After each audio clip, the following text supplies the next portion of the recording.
Hi friends, welcome back to our channel. Hi friends, today మనకి social content టెట్కి సంబంధించిన bits అండి. So very important bits, social సంబంధించిన bits అని చూడండి ఒకసారి. భూమికి అతి సమీపంగా ఉన్న నక్షత్రం ఏదంటే సూర్యుడు. సూర్యునికి భూమి ఎన్నో స్థానంలో ఉంది? 3వ స్థానంలో ఉంది. 23.5 డిగ్రీల ఉత్తర అక్షాంశాన్ని ఏమని పిలుస్తారు? కర్కట రేఖ. 23.5 దక్షిణ అక్షాంశ రేఖని ఏమని పిలుస్తారు? మకర రేఖ. రేఖాంశాలు ఎన్ని? 360. ఉష్ణోగ్రతలలో మార్పు ఎలా ఉంటుంది అంటే ఎలా వస్తుంది? కిరణాలు భూమిపై పడే వాళ్ళని బట్టి మనకి ఉష్ణోగ్రతల మార్పు అనేది వస్తుంది కనిపిస్తుంది. భూమి గంటకు ఎంత వేగంతో తిరుగుతాడు? భూమి గంటకు ఎంత వేగంతో తిరుగుతారంటే 1610 కిలోమీటర్ల వేగంతో తిరుగుతుంది. భూ పరిభ్రమణ కక్ష దీర్ఘ వృత్తాకారంలో ఎంత పొడవు ఉంటుంది? 945 మిలియన్స్ పొడవులో ఉంటుంది. నెక్స్ట్ బిట్ వచ్చేసి భూభ్రమణం వల్ల ఏమి ఏర్పడును? రెయిన్ఫాల్లో కాల వ్యవధి, పగలు రాత్రుల తేడాలు, ఋతువులు ఏర్పడును. పగలు రాత్రులు సమానంగా ఉండే రోజులు ఏవి? మార్చి 21, సెప్టెంబర్ 23 సమానంగా ఉంటాయి. ఉత్తరాయణం ఎప్పుడు ప్రారంభమవుతుంది? డిసెంబర్ 22.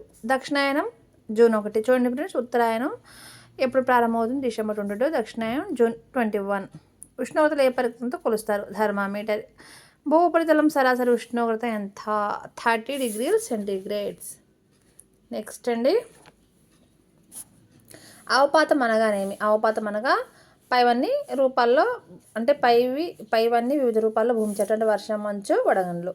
ఒక్క ప్రదేశంలో కురిసిన వర్ష పరిమాణాన్ని కొలిచే సాధనం ఏమని పిలుస్తారు? రెయిన్ గేజ్ అని పిలుస్తారు. ఏ నది పేరు మీదుగా మన దేశాన్ని ఇండియా అని పిలుస్తారు? సింధు నది. భారతదేశం భూ విస్తీర్ణం ఎంత? 3.28 చదరపు కిలోమీటర్స్ అనమాట. నెక్స్ట్ బిట్ వచ్చేసి నెక్స్ట్ అండి, ఒక అక్షం ఒక కక్షకు ఎన్ని డిగ్రీలు వంగి ఉంటుందంటే 23.5 డిగ్రీల వరకు వంగి ఉంటుంది. నెక్స్ట్ అండి, భూ పరిభ్రమణానికి పట్టే సమయం ఎంత? 365 రోజుల 6 గంటల 54 సెకండ్స్. చూడండి, మనం కన్ఫ్యూజ్ కాకుండా చూసుకోండి. భూ అక్షం తూర్పు వైపునకు 23 డిగ్రీల అక్షాంశం వంగి ఉంటుంది. దీనికి కారణం ఏంటంటే 2 మరియు 3 సమయాల్లో తేడా ఉండడం. నెక్స్ట్ వచ్చేసి కాలాలు, ఋతువులు ఏర్పడడం అనమాట. నెక్స్ట్ బిట్ అండి, హేమంత ఋతువు, శిశిర ఋతువు ఏ కాలంలోనివి? చలికాలంలోనివి. లీపు సంవత్సరం ఫిబ్రవరి నెలకు ఎన్ని రోజులు ఉంటాయంటే 29 రోజులు. వానాకాలం ఏ ఋతువుల మిశ్రమం అంటే వర్ష శరద్ ఋతువుల మిశ్రమం. నెక్స్ట్ వచ్చేసి ఎండాకాలంలో ఉండే ఋతువులు ఏవంటే వసంత ఋతువు, గ్రీష్మ ఋతువులు. నెక్స్ట్ ఈ క్రింది వాటిలో స్వయం ప్రకాశకం ఏది అంటే సూర్యుడు. నెక్స్ట్ వచ్చేసి ప్రచ్ఛాయ అనగా అంటే ఏమిటి? సూర్యుని వెలుతురు భూమిపై పడని చీకటి భాగం అండి. గుర్తుపెట్టుకోండి ఫ్రెండ్స్, ఇవన్నీ వెరీ ఇంపార్టెంట్. యాజ్ దిగుతాయండి. సోషల్ కంటెంట్ వాళ్ళకి చాలా ఈజీగా ఉంటాయి. చూడండి ఫ్రెండ్స్, ఇవి చాలా ఈజీ. ప్రచ్ఛాయ చుట్టూ ఉన్న భాగాన్ని ఏమని పిలుస్తారు? పాక్షిక ఛాయ. సూర్యుడు, భూమి, చంద్రుడు ఒకసారి లేకపై వచ్చినప్పుడు ఏమి ఏర్పడుతుంది? చంద్రగ్రహణం అండి. భూమి సూర్యునికి మధ్య చంద్రుడు అడ్డు వస్తే ఏం జరుగుతుందంటే సూర్యగ్రహణం. ఈ రెండు డిఫరెంట్ చూసుకోండి ఫ్రెండ్స్. నెక్స్ట్ బిట్ వచ్చేసి గ్రహాలు మళ్ళీ అంతకు పూర్వం ఏర్పడిన క్రమం అదే పద్ధతిలో ఏర్పడుతూ ఉంటాయి. ఈ ప్రక్రియ ఎన్ని సంవత్సరాలకు ఒకసారి జరుగుతుంది అంటే 18 నుండి 10 దినములకు ఒకసారి పెడుతుంది. అంటే 18 సంవత్సరాల నుంచి 10 దినములకు ఒకసారి ఈ ప్రక్రియ అనేది కొనసాగుతుంది, జరుగునమాట. కంటితో నేరుగా చూడకూడని ఏదంటే సూర్యగ్రహణం అండి. ఉష్ణమండలం అనేది దేన్ని అని పిలుస్తారు? ఉష్ణమండలం అని దేన్ని పిలుస్తారు అంటే భూమధ్య ఇరువైపులా 23 డిగ్రీల అక్షాంశం మధ్య భాగాన్ని ఉష్ణమండలం అని పిలుస్తారు. నెక్స్ట్ వచ్చేసి 66 డిగ్రీల ఉత్తర అక్షాంశం అని పిలుస్తారు అంటే ఆర్కిటిక్ వలయం. 61 డిగ్రీల దక్షిణాంశం అని పిలుస్తారు అంటే అంటార్కిటా వలయం. మకర రేఖకు అంటార్టిక్ వలయానికి మరియు కర్కట రేఖకు ఆర్కిటిక్ మధ్య విస్తరించి ఉన్న ప్రాంతాలను ఏమని పిలుస్తారు అంటే సమశీతోష్ణ మండలాన్ని పిలుస్తారు. నెక్స్ట్ ఫ్రెండ్స్, నేనైతే స్పీడ్గా చదివేస్తున్నాను, ఎందుకంటే ఇప్పుడు మనకు ఆల్రెడీ ఇవన్నీ తెలుసు కాబట్టి నేను స్పీడ్గా టైం వేస్ట్ అవ్వకుండా అయితే స్పీడ్గా చదివేస్తున్నాను అనమాట. వేడి ఎక్కువగా వర్షం కూడా ఎక్కువగా ఉండే ప్రాంతాలు ఏవంటే ఉష్ణ ప్రాంతాలు. ఏ మండలం జీవనానికి అనుకూలంగా ఉంటాయంటే సమశీతోష్ణ మండలాలు. టండ్రా అనగానంటే మంచు ఎడారి. నెక్స్ట్ భారత ప్రామాణిక సమయం గ్రీనిచ్ సమయం కంటే ఎన్ని గంటల ముందు ఉంటుందంటే 5 హాఫ్ అంటే 5 ఎన్ని గంటల ముందు అంటే 5:30 గంటలు అనమాట. 5/1/2 గంటలు అనమాట. నెక్స్ట్ 8.5 డిగ్రీల తూర్పు రేఖాంశం దేని గుండా పోతుందంటే కాకినాడ కూడా పోతుంది అనమాట.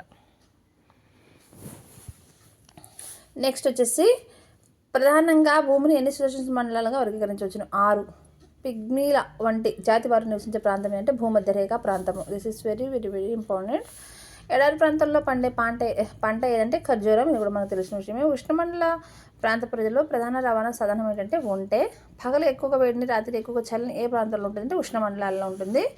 ఆకురాల్చే అడవులు గల ప్రాంతం ఏదంటే ఋతుప్రవణ ప్రాంతం. ఆకురాల్చే అడవులు గల ప్రాంతం ఏది అంటే ఋతుప్రవణ ప్రాంతం. ఋతుప్రవణ ప్రాంతాల్లో సరాసరి ఉష్ణోగ్రత 30 డిగ్రీల సెంటీగ్రేడ్, 35 డిగ్రీ సెంటీగ్రేడ్స్.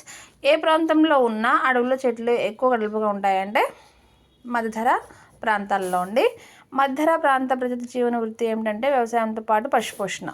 నెక్స్ట్ ఓక్, ఆలివ్, మాల్బరీ వంటి వృక్షాలు పెరిగే ప్రాంతం ఏంటంటే మధ్యధరా ప్రాంతం. యురేషియాలోని గడ్డి భూములను ఏమని పిలుస్తారంటే స్టెప్పీలు అండి.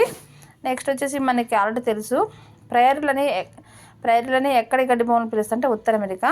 దక్షిణాఫ్రికా ప్రాంతం గడ్డి భూములు అంటే వెల్డోలు. దక్షిణ అమెరికాలో ఉన్న గడ్డి భూములను ఏమని పిలుస్తారంటే పంపాలు. ఇవన్నీ ఇంపార్టెంట్ అండి. ఇవన్నీ కన్ఫ్యూజ్గా ఉన్నా కానీ చాలా చాలా ఈజీ. కొంచెం ఇది చూసుకోండి, వీటిలో కంపల్సరీగా బిట్ అనేది వస్తుంది అన్నమాట. టెట్కి మనకి చాలా చాలా ఇంపార్టెంట్ సోషల్ సంబంధించింది. నెక్స్ట్ బిట్ వచ్చేసి డౌన్లు అనగా ఏమిటి? డౌనులు అనగా ఏమిటి? ఆస్ట్రేలియాలోని గడ్డి భూములను డౌన్ అని పిలుస్తారండి. నెక్స్ట్ వచ్చేసి గడ్డి భూముల్లో పెరిగే మొక్కలు ఏవి అంటే మనకి వరి, గోధుమ, జొన్న, మొక్కజొన్న, పప్పు ధాన్యాలు. ఇవి గడ్డి భూముల్లో పెరిగే మొక్కలండి. నెక్స్ట్ వచ్చేసి మనకి ఇంపార్టెంట్ బిట్ వచ్చేసి టాండాలో నివసించే ప్రజలు ఎవరంటే ఎస్కిమోలు అండ్ లాపులు. మాపులు వెరీ వెరీ వెరీ ఇంపార్టెంట్ ఇది కూడా. సో ఫ్రెండ్స్, ఇది కొన్ని మీకు చూడండి ఫ్రెండ్స్, ఇంకొన్ని బిట్స్ చూద్దాం. నెక్స్ట్ వచ్చేసి అండి ఆది మానవుడు డాష్లో నివసించాడంటే మనకు తెలిసిన విషయం గుహాలలో. ఆది మానవుడు దేని చర్మాన్ని కప్పుకునేవాడు? చర్మాలతో. నూలు దారం ఈ క్రింద వాటిలో దేని లభిస్తుందంటే ప్రతి మొక్క నుంచి. నెక్స్ట్ కృత్రిమ దారాలకు ఉదాహరణ నయాలినండి. నైల్ అనమాట కృత్రిమ దారాలకు ఉదాహరణ. సో ఇదైతే మనకు ప్రింట్అవుట్ మంచిగా రాలేదు. టీకా మందును కనుగొన్న శాస్త్రవేత్త ఎవరంటే లూయి పాశ్చర్. అలెగ్జాండర్ ఫ్లెమింగ్ను ఈ క్రింది వారిలో దేన్ని కనుగొనంటే పెన్సిలిన్. టీకా మందును ఉపయోగించి ఏ రోగాన్ని నిర్మించవచ్చు? మసూచి. డిపిటీని ఉపయోగించి ఏ రోగాన్ని నిర్మించవచ్చు? పైవన్ అంటే కంఠవాపు, ధనుర్వాతం, కోరిందగు. ఏ జబ్బుకు ఇంతవరకు మందును కనిపెట్టలేదంటే ఎయిడ్స్ అనమాట. ఎయిడ్స్ దానికి ఇంతవరకు మందు అయితే కనిపెట్టలేదు అనమాట.